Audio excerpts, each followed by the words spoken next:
La France du Front populaire.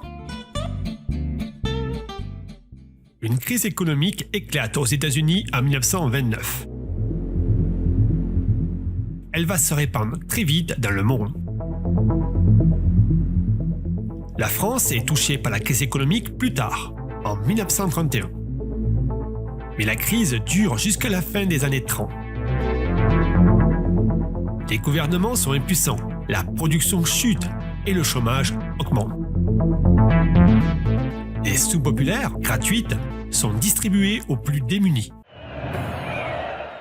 Le 6 février 1934, des ligues d'extrême droite, qui sont anti-parlementaires, anti-républicaines, antisémites et xénophobes, manifestent violemment à Paris, à la suite de l'affaire Stavisky.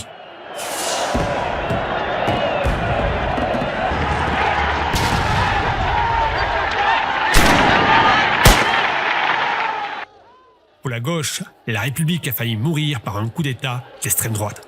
Paris, rassemblé dans cette manifestation, signifie aux hommes du fascisme et du royalisme qu'ils ne passeront pas. La réaction ne passera pas. Les partis de gauche, le Parti communiste, la SFIO et le Parti radical vont s'unir dans un front populaire pour défendre la République et pour sortir de la crise.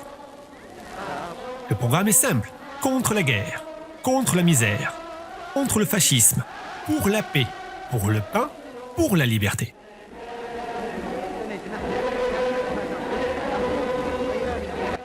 Le Front populaire remporte les élections de mai 1936. Léon Blum, chef de la SFIO, devient le chef du gouvernement. Dès juin, 3 millions d'ouvriers se mettent en grève en occupant les usines. Pour la première fois, un gouvernement soutient les ouvriers contre les patrons. On appelle ce moment les grèves joyeuses. Par les accords Matignon, Léon Blum impose aux patrons la négociation. Ils devront augmenter les ouvriers et garantir des droits syndicaux. Le Front populaire introduit 4 importantes réformes. 2 semaines de congés payés, les conventions collectives, qui sont des accords entre les employeurs et les employés. Par la négociation sont définies les conditions de travail, la création des délégués syndicaux ou les contrats d'embauche. La semaine à 40 heures de travail. Des hausses de salaire qui représentent parfois 30%.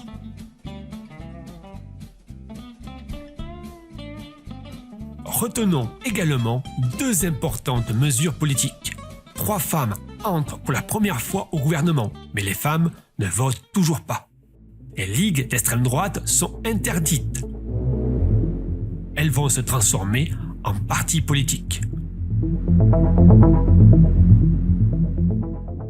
Malgré tout cela, la crise économique se poursuit.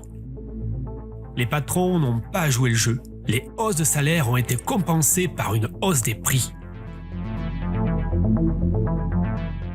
La question de l'intervention dans la guerre civile espagnole va diviser les partis du Front populaire.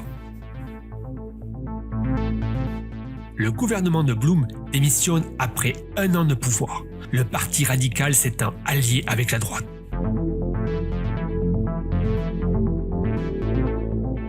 Dans les années 30, les démocraties européennes sont fragilisées par la crise économique.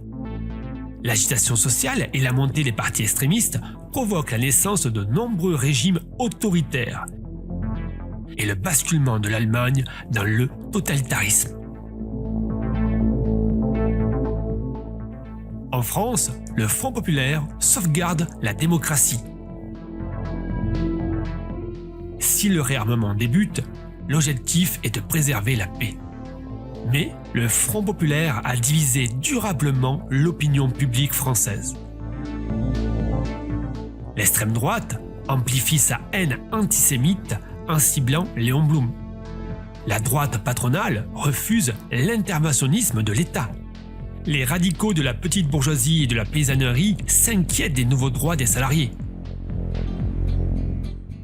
À gauche, employés et ouvriers se reconnaissent davantage dans cette république plus sociale. Le Front populaire va devenir une référence pour les futurs combats sociaux.